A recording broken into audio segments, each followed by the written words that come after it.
Jaya Radha Madhava Kunja Vihari Radha Madhava Kunja Vihari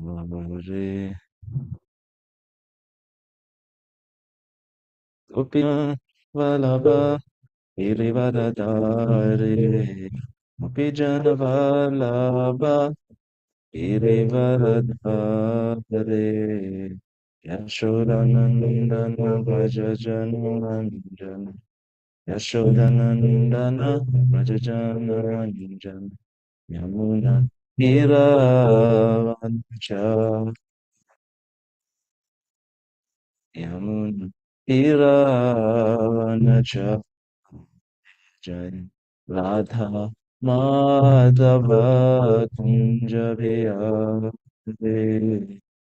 Radha Madhava Kunja Bihari Gopi Jana Vallabha Girivardhari Pijana Vallabha Girivardhari Yashodanandana Brajajananjan Yashodanandana Brajajananjan Yamun Tiravanachaри Yamuna Tiravanachari Yamuna Tiravanachari Yamuna Tiravanachari Jaya Radha Madhava Kunja Vihari Radha Madhava Kunja Bihari Gopijana Vallabha Girivaradhari Gopijana Vallabha Girivaradhari Yashodanandana Brajajanaranjan Yashodanandana Brajajanaranjan Yashodanandana Brajajanaranjan Yashodanandana Brajajanaranjan Yamuna Piravanachari Yamuna Tiravanachari Yamuna Tiravanachari Yamuna Tira Vanachari Jaya Radha Damodara Radha Damodara Shri Radhe Radha Damodara Radha Damodara Shri Radhe Prabhupada Prabhupada Prabhupada Jaya Prabhupada Jaya Prabhupada Prabhupada Prabhupada Jaya Prabhupada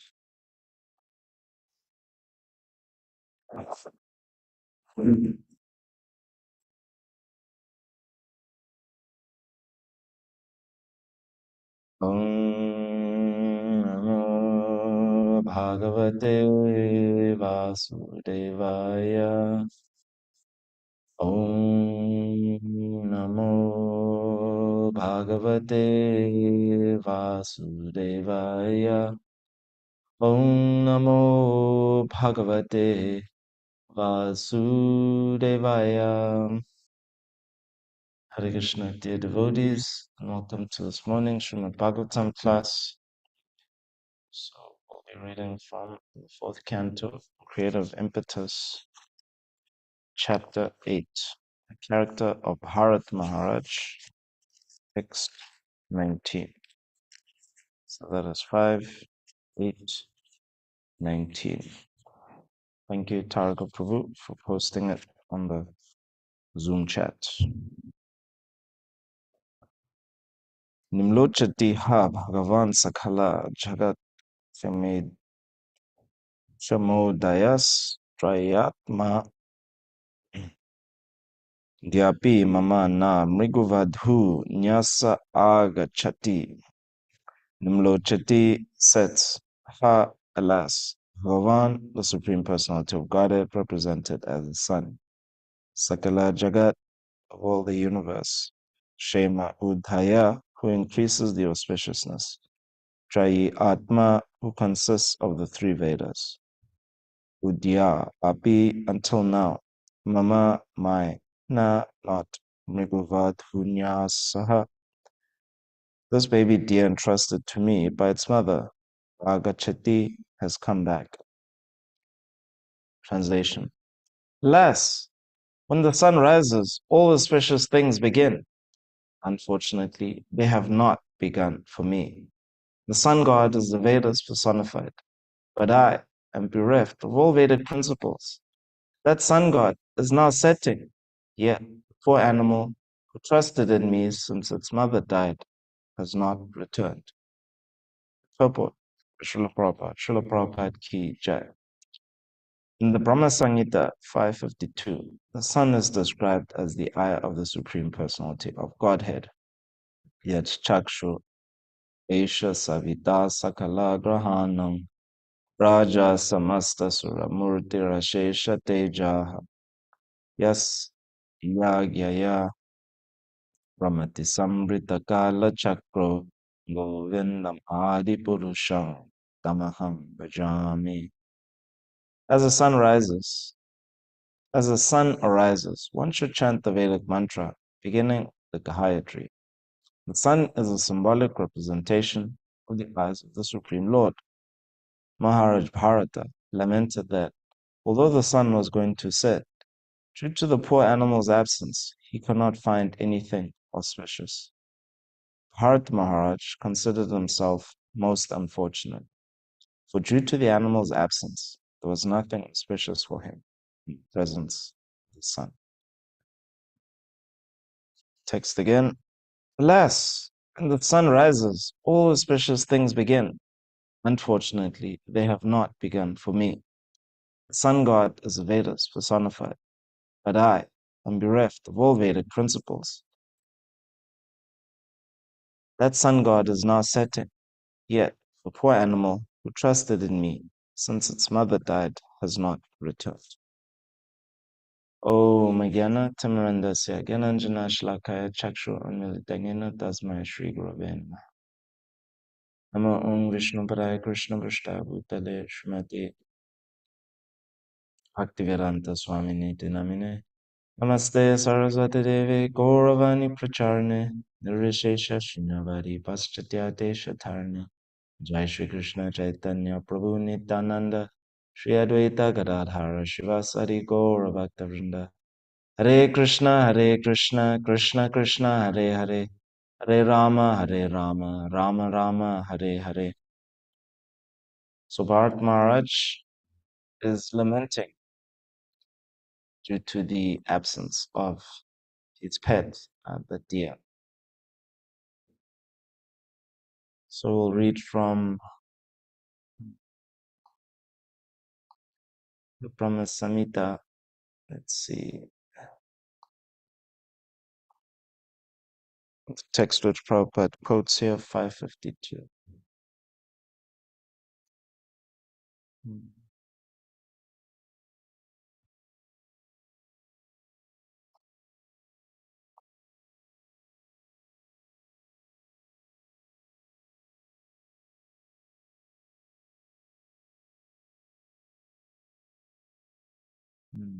So translation. The sun is the king of all planets, full of infinite effulgence. The image of the good soul is as the eye of this world.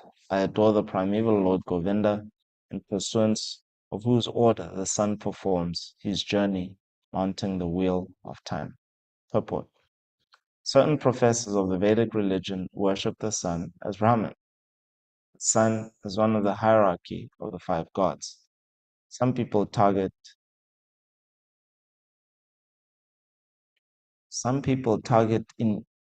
heat the source of this world and therefore designate the sun, the only location of heat as a root cause of this world.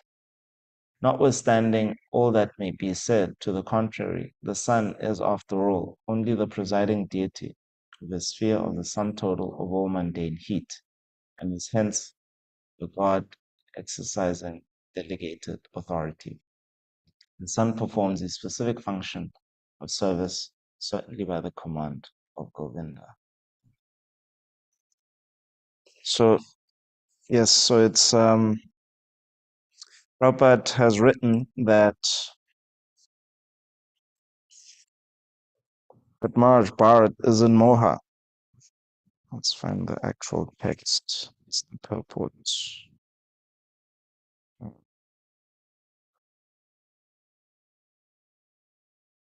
Yeah, he's in Moha, he's in the illusion of actually, yeah, it'll be the next verse tomorrow.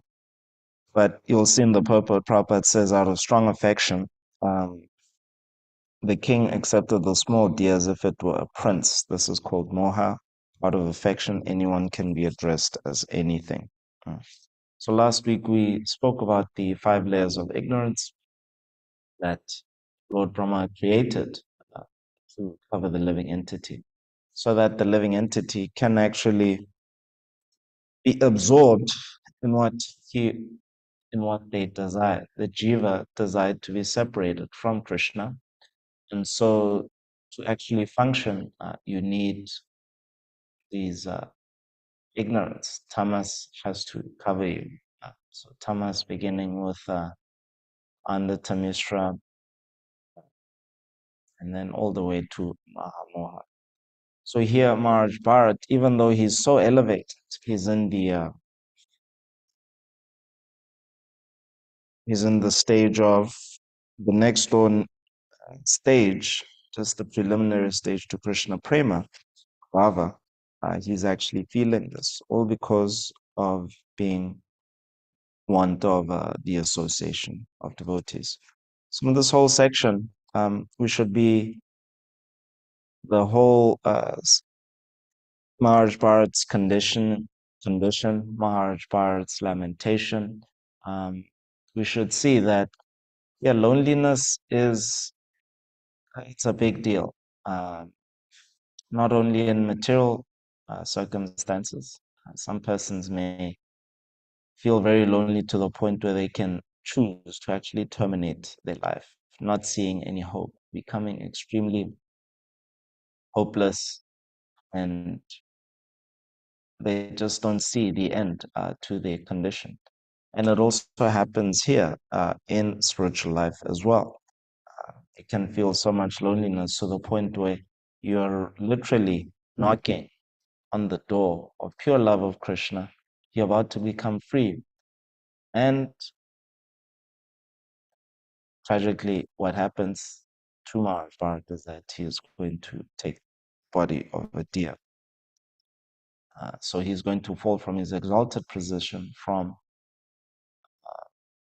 this bhava stage to the body of an animal. Now, when we were practicing coming before Radha Damodar, doing various services for Radha Damodar, milking the cows, taking care of the cows, or gardening for Radha Damodar, cooking for them, taking care of Radha Damodar's guests, as we did these past 4 days for this retreat. The last thing that's on our mind is to take birth as an animal. So we should see it that such a thing happening to a devotee can happen if you don't have the association of the devotees. So it can seem, to be a point that's constantly being repeated, that you are the your future can be determined by the association that you keep. But this whole episode, this whole situation of Maharaj Bharat, um, we should take it that yes, whatever we do, whichever occupation we accept in the future, however life may turn out to be. So you might have occupational duties taking us to different places. So either you have to immigrate to a new country, you go to a new country, like coming here to Gita Nagari, and then maybe somehow, uh, parents are all alone and they need care, and then you have to immigrate back to your own country, your country of origin. Then you have to take care of them there, or war may break out. So we hear of different devotees in the service of Prabhupada going to different places, different foreign lands, and service has taken them to different places, and the modes of nature in those places are changing. But they lived to tell the tale, quote unquote, because they held on tight to the association of devotees. So similarly as well, um, there may be different upheavals in our life, but we should really hold on tight to the association of devotees.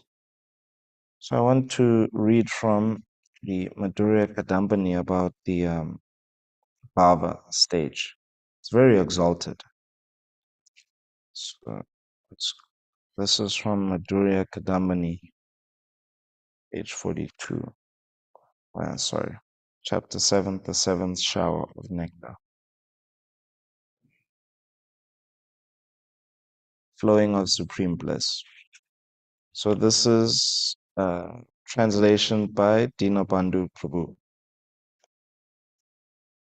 When Ashakti achieves its utmost maturity, it is called Rati or Bhava. Bhava is the budding stage of the three potencies of the Lords Sachit Ananda, Swarup Shakti, Sandini, Samvit, and Ladini. In other words, at Bhava, one is entering onto the Shuddha Sattva platform. And these potencies are just starting to manifest like the rays of the dawning sun. It is thus the blossoming flower of the desired creeper of bhakti.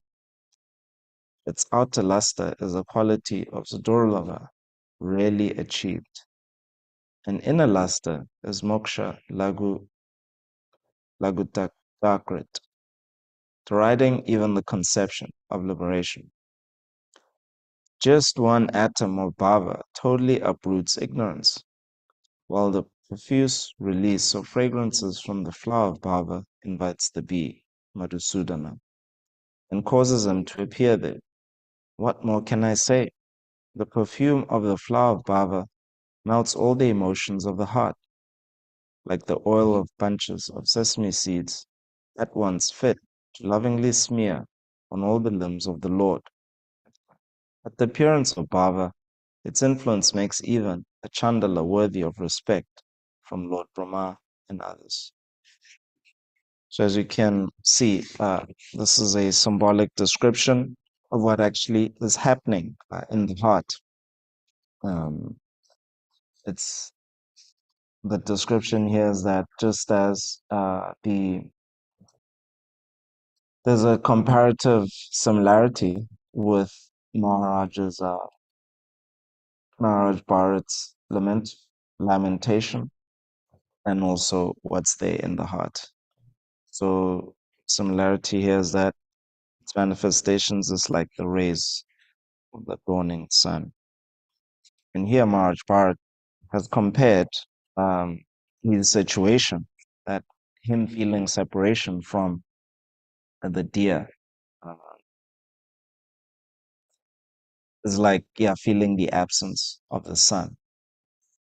So, yeah, so this is why it's actually very difficult to navigate these complex emotions.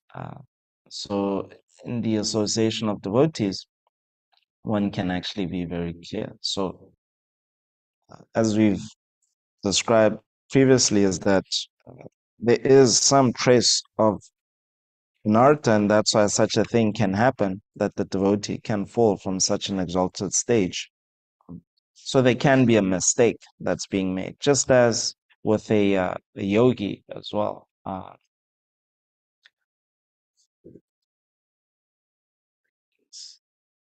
Oh no.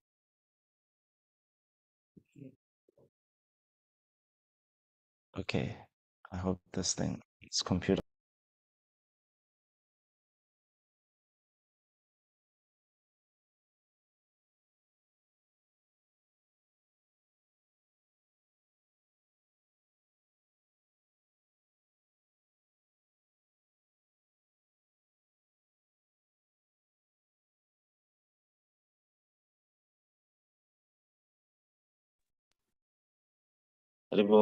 Can everybody hear me? Yes. Okay. Yeah, I just got logged out from this PC. Yeah, so just as the yogi can make the mistake of thinking that the object of the meditation, the supersoul, is them. So we can see that even in the complexity of the emotions that come up as one actually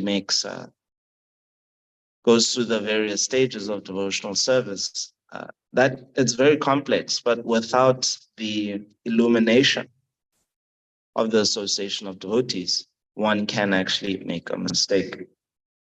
So here, Maharaj Bharat is absorbed in feelings of separation for a deer. Uh, so just like even in mainstream society, people make the mistake saying, oh, yeah, you just have to be spiritual. So any kind of a strong emotion that they feel, they think it to be spiritual. So here, Maharaj Bharat, being absorbed in feelings of separation from the deer, because this emotion is being generated from illusion, from moha. He's absorbed in it and he's actually continuing. He can't snap out of it. But the association of devotees would help us quickly snap out of this. And so there's truth to his lamentation. There's the truth that when you're feeling lonely, when you are no longer focused on the service of the Lord, then you feel there's that ontological loneliness of being actually separated from the Lord becomes apparent. Prabhupada, he uses a nice example of describing what separation from Krishna actually feels like. So if, yesterday was very hot, it seems like today it's also going to be hot. Suppose a cloud was there, and so the sun has there's movement between relative motion between the earth and the sun. So then a cloud then comes over, covers the sun. And so what you're actually feeling is that absence of sun rays, that intensity was there before, and then all of a sudden it's reduced. So Prabhupada, he compares that's actually separation. What you're feeling is separation from the sun. That absence, that sudden reduction of intensity of the sun rays is feeling absence from the sun. So in the same way, Maharaj Bharat, he's feeling that absence from the deer. And so he's saying that, alas, when the sun rises, all auspicious things begin. Unfortunately, they have not begun for me. So the sun actually hasn't arisen for him. So he's feeling absence from the sun. But he's mistaken that absence to be the deer, when in fact, the absence is Krishna.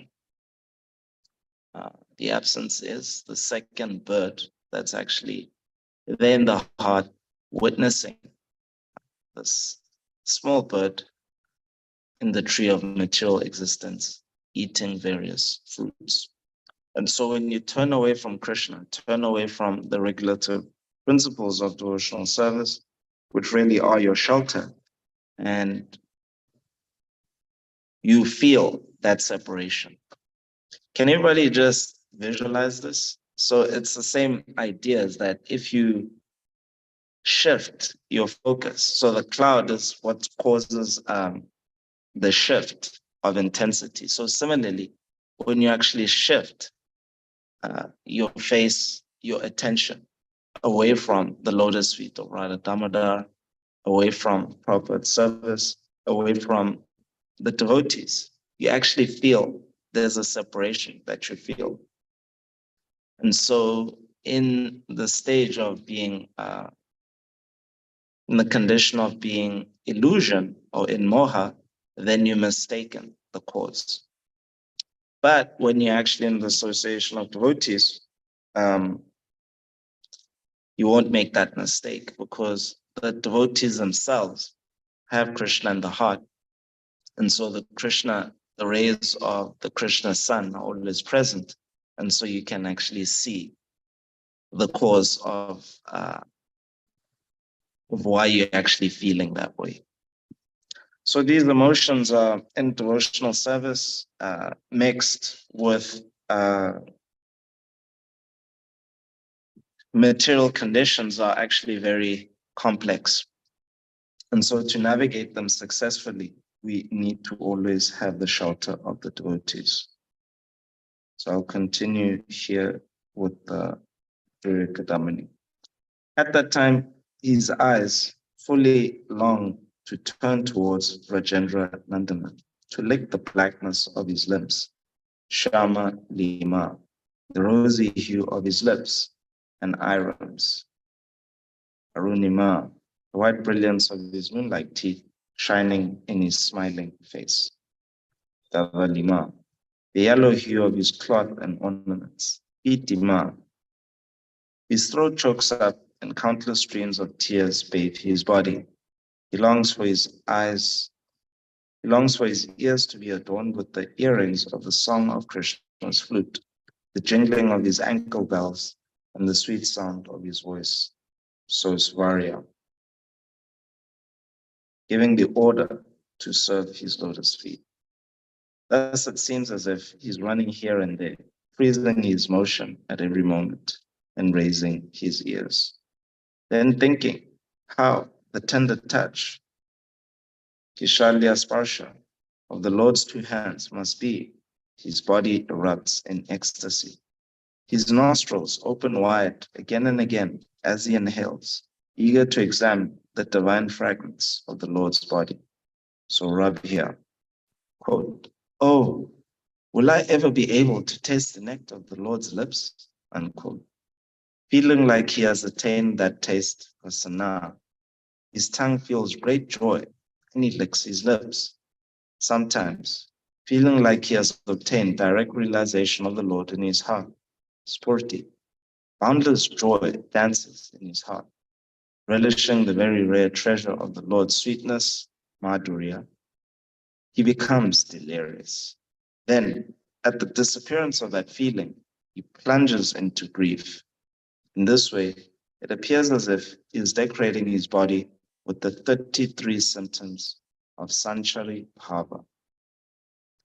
So that's a very vivid description of the devotee and Baba, what he's actually feeling.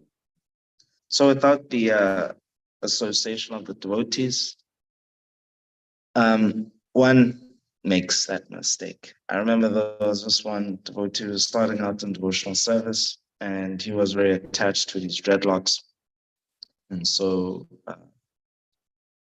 we would, at that time, I think there was quite a few of us in the group, and we were beginning to make the commitment, the ultimate sacrifice. And that was to shave our heads. So this was in our early 20s. So he just couldn't go over that hump. And so the ultimate justification he gave was, well, just see, Krishna is also named Keshava. And what does Keshava mean? One with beautiful hair. And so why would Krishna want me to become bereft of this beauty that he has actually given me? And so I cannot cut my hair, sorry. I will continue to worship Lord Keshava with this hair. Oh, in this state with this hair. So such mistakes can happen. We're thinking that, oh yes, I'm part and parcel of the Lord. The Lord is beautiful. The Lord has hair. So I too must have hair when I practice devotional service. Now, I'm not advocating that you become hairless to be able to practice devotional service, but this is an example where, this is early on in his practice, at the very early stages, neophyte stages of devotional service. One makes that mistake, becoming illusioned that way. Similarly, as well, it happens in the advanced stage of Baba, where the feelings are so intense, because you can see in this description, the devotee in Baba wants to embrace the Lord. He wants to taste the nectar of the Lord's lips, and then feeling separation from that feeling. When that feeling disappears, he is plunged into grief. At the disappearance of that feeling, he plunges into grief. So yes, again, without the association of devotees, to navigate this becomes very, very difficult. So the sun is appropriately compared to Vedas personified. The sun god is the Vedas personified. So the sun, being the shelter of all living entities, it illuminates, symbolically represented to be the Lord, because it performs a lot of functions. Similarly, as well, we should take the association of devotees as the sun rays of the body of the Lord. So as jivas, shining particles of the Lord, the association, the Lord has blessed us with these shining particles who are exhibiting the effulgence of the spiritual world. So yes, not all devotees, most devotees aren't on the pure platform. Still, they actually give us some illumination in our life. And so in navigating this, if you are at the stage of Baba, or if you're at the early stages in your devotional service, these 33 symptoms of Sanchari Bhava, which are described in the Nectar of Devotion, can be successfully navigated without being plunged into moha in the illumination of the association devotees. Hare Krishna. Are there any questions, reflections, or contentions?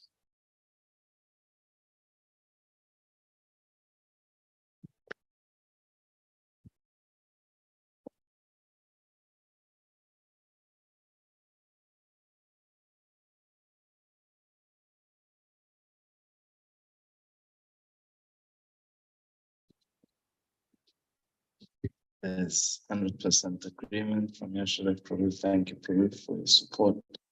And thank you for taking on the great task of organizing one of the most important services. Festival of feeling separation from the Lord, and that is this Ratha Yatra. So Ratha Yatra is an excellent example that we have. Great facility, great event, great asset in our life where we can actually feel the separation from the Lord properly. The Lord is present there. The rope is there for his chariot, and the chanting of the holy names of the Lord are there. So if you are in the stage of Bhava, and suppose you're experiencing the Sanchari Bhava, when you're in the Kirtan, Jagannath Kirtan, then definitely there's no question of illusion. You can see all the devotees are nicely dressed, so there's causes for material attraction. But even that may be there, it's in the background. In the foreground is the chanting of the holy names of the Lord. So we have so many examples in our life where there's actually the cause for making a mistake. But the chanting of the holy name is what illuminates everything very, very nicely. So in this way, there's no question of falling down from the platform of feeling.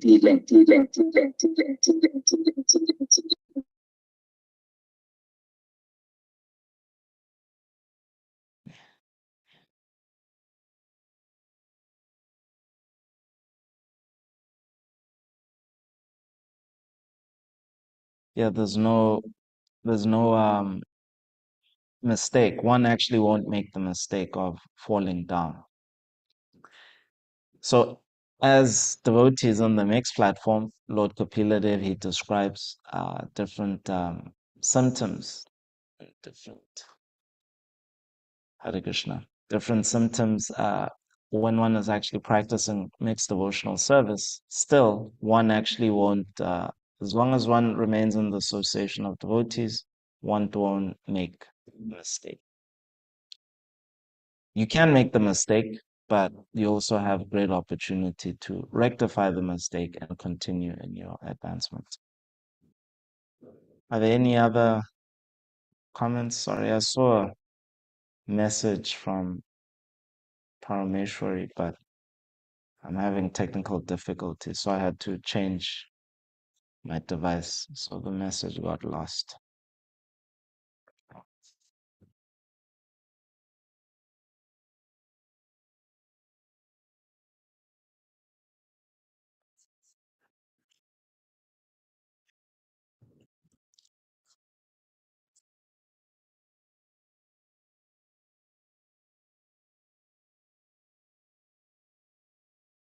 Hare Krishna Prabhu. Hare Krishna Prabhu. I'd like to thank you for a really nice class. I really appreciated hearing from Madhurya Kandambini. I have nothing to contribute. Don't really have a question. But if there are no other questions or comments, I'd love to hear more from Madhurya Kandambini. Okay, I'll continue for as service to you, Prabhu. Thank you. Hare Krishna. Thank you.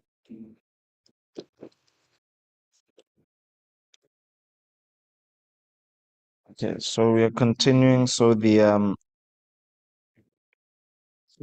devotee is feeling the absence of this feeling. So then, at the disappearance of that feeling, he plunges into grief. In this way, it appears as if he's decorating his body with the 33 symptoms of Sanchari Bhava. In the states of wakefulness, sleep, and deep sleep, his intelligence becomes firmly fixed as a pilgrim on the path, his remembrance of Krishna. The self-conceit, ahanta, I, of the sadhaka seems as if it enters into a siddha deha, spiritual identity, suitable to his desire to serve the Lord, and his material body remains almost as if he has left it. His sense of possessiveness, mamata, mine, becomes like a bee to relish the nectar of the Lord's lotus feet. Having obtained the most precious jewel of bhava, like a miser of the devotee, tries to hide it from the ordinary people. One nyaya, however, says the bright face tells of hidden wealth. The face is the index of the mind. Thus, advanced devotees will recognize his internal status as he becomes the residence of such wonderful qualities as tolerance and renunciation, which manifest at this stage of bhava. Common people, unable to discern these qualities, will conclude that his mind is distracted or mad.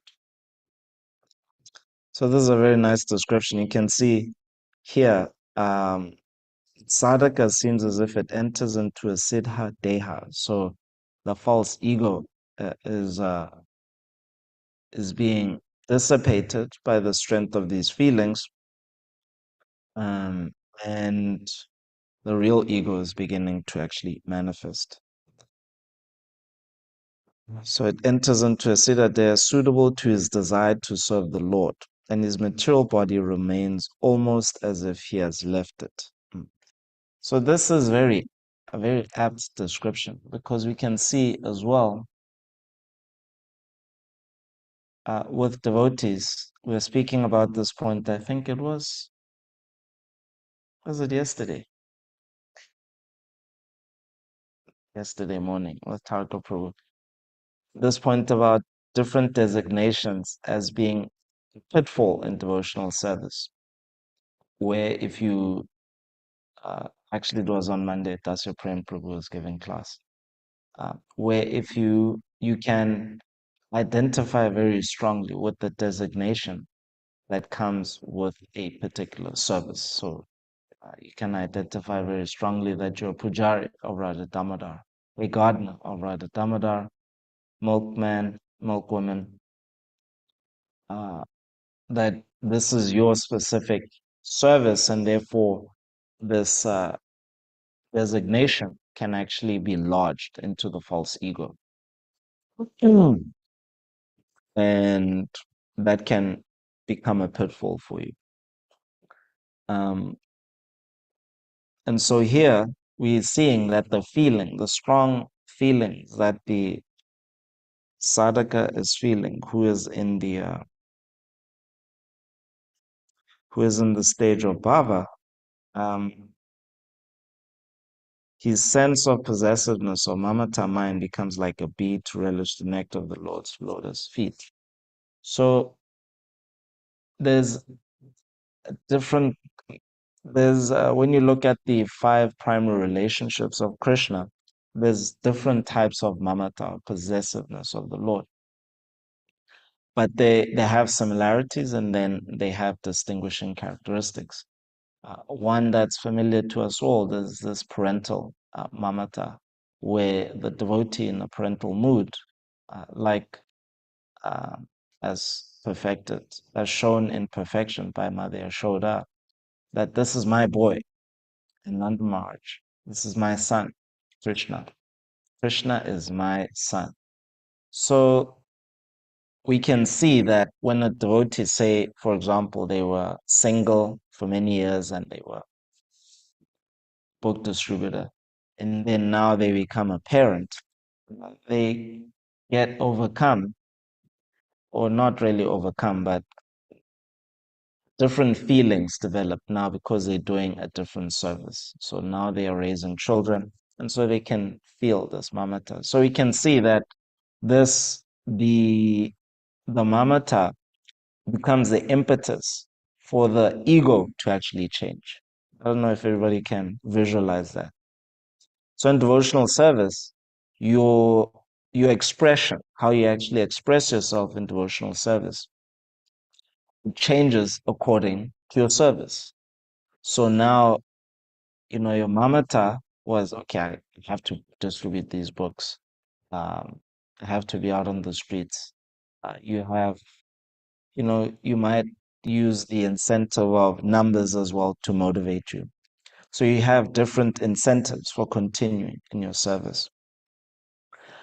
Um, and so that becomes your the your possessiveness is expressed is in a specific way about your service, and then your service changes, and then it expresses itself differently. So you can see what is being described here as well. The bhava, that feeling, whatever you're feeling, uh, the different feelings in bhava then becomes a cause for you to actually dissipate the false ego. So the false ego is acting in a specific way. Now it's actually being dissipated by this strong sanctuary bhava, the symptoms of ecstasy in the bhava stage. So the description there was, well, the Lord, the sadhaka wants to actually embrace the Lord, touch the Lord's body. And so that strong attraction to the bodily characteristics of the Lord then actually causes your ego, your false ego, to actually become dismantled. And devotional service, this is why devotional service is so perfect, because it really purifies the very cause of this network of illusion, purifies it at the root, which is the root of the false ego. So sometimes, feelings in devotional service, anger, frustration, there's like negative feelings which are cause for lamentation in the association of devotees. And then there's intense feelings like, excitement in the kirtan, um, you're eagerly anticipating Rath Yatra. It's coming up at 17 days' time. Um, and those are regarded as quote unquote positive emotions. But these emotions that are present in our devotional service, we shouldn't be afraid of them. So there's anxiety, like devotees who, yeah, but devotees really were working very hard in the kitchen to host all the guests. And so we may avoid that. Uh, there's, in the creamery as well, in terms of meeting the orders and product amounts, there's different feelings that we may feel. And so we can try as much as possible to avoid, quote unquote, the negative feelings. But we should take it that these feelings, because they are in relation to the Lord, yes, we should always present the best version of ourselves, so we shouldn't become taken away by anger and frustration. However, we should know that what they're going to do is cause, as is being described here, it's it actually starts to happen even in the lower stages.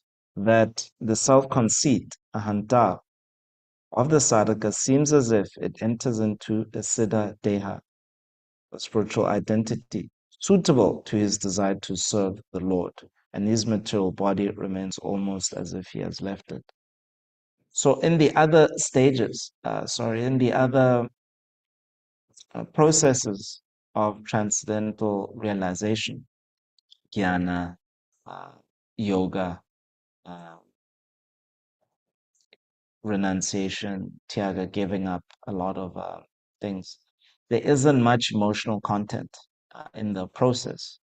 Devotional service, however, has a lot of emotional content from the very beginning, neophyte stage, at the Shraddha stage, right up to the Bhava stage, where the perfection of emotions are being expressed. And we should see that the emotional content in devotional service becomes the cause for the disintegration of the false ego. I hope everybody can visualize this. This is a very important point. I, for one, for example, I remember just like I was given the service to like cook lunch, cook breakfast, and cook lunch, and just be like very difficult. I would be in anxiety, and am I gonna make it on time? And is it gonna come out right? Or the devotee is going to find this acceptable? Krishna is very kind. He pretty much accepts a lot, substandard or high standard. You present yourself, it sets up an honor appeal. So I don't have doubt that Krishna would accept my effort, but the devotees will let you know if they accepted it or not. So I was in anxiety about that okay, the prasadam that's going to come off, will it be to the taste of the palates of the devotees? So in the beginning, one can actually resent, uh, maybe not immediately resent, but be fearful of this feeling and wanting to avoid it at all costs. But we can see in this case is that it becomes an impetus for actually spiritual advancement, becomes an impetus for purifying. And so that's why bhakti is the most effective uh, process of transcendental self-realization because it purifies the ego. So this emotional content purifies the ego. Causes a disintegration in the false ego. So with devotees, you might be having some attachment or feeling some pride, and then something happens, something doesn't go your way. The yogurt doesn't come out right. The bread is a flop. Uh, Something that you used to do and take great joy in doing because you could have repeatable results, somehow it turns out to be a flop. A kirtan, uh, a turban that you put on for the Lord. So this happens from time to time. And so that emotional content, which is absent in the other processes, doesn't actually hit at the root. And the root is this false ego. So so that's why we need to know the prayojana, the goal, because by reading this bhava stage, we can see that, and it's described elsewhere as well. And most devotees who are familiar with devotional service is that these stages of uh, these 8 stages of advancement, they are on a continuum, So as one goes from, say, Shraddha to Sadhu Sangha, and then Sadhu Sangha to Bhajana Kriya. So as you go to the next stage, that stage and its characteristics is included in the next stage, and so forth and so forth. Uh, so when you read about the whole spectrum, you will see that it's a continuum, and so you can know that mm, you can use these as incentives to make further spiritual advancement, this knowledge, and you can know that it will have its utility up ahead. So we continue. Bhava is of 2 types, that arising from Raga Bhakti and that arising from Vaidhi Bhakti. Bhava arising from Raganuga Bhakti, being excessive in quality, jati, in quantity, pramana, is very thick or intense. Its trait is a total absence of awe and reverence, while the feeling that the Lord is on an equal or lower level predominates. The second type, arising from Vaidhi Bhakti, being somewhat lesser in quality and quantity than the first, is not as thick or intense. It is marked with affection for the Lord, mixed with knowledge of the Lord's opulence, as the Almighty God. These 2 types of bhava are relished in 2 different ways in the hearts of the 2 types of devotees, filled with 2 types of spiritual desires. So, on that note, please read about the thickness, the various consistencies, the honey or the charanamrita, uh, consistency of the 2 types of bhava. Please relish this and, yes, use it as impetus to further basically purify the false ego so that we can be purified in our natural state, situated in a natural state of serving Krishna as an eternal spiritual identity in relation to his service, in relation to Radha Damodar. And so we shouldn't be afraid of the various emotional content uh, that's there in the association of devotees. Rather, we should take it as a great boon for making further spiritual advancement, and that is the actual insurance policy that the false ego will be completely purified and you will actually be situated in your original ego, your original identity, Siddhadeya, in relation to the Lord. 7:59, they're about to collect his curtains. So with that, I will conclude this class. Grantaraj Srimad Bhagavatam Ki Jai. Srila Prabhupada Ki Jai. Jai Nandi. That was great, Prabhu. Thank you.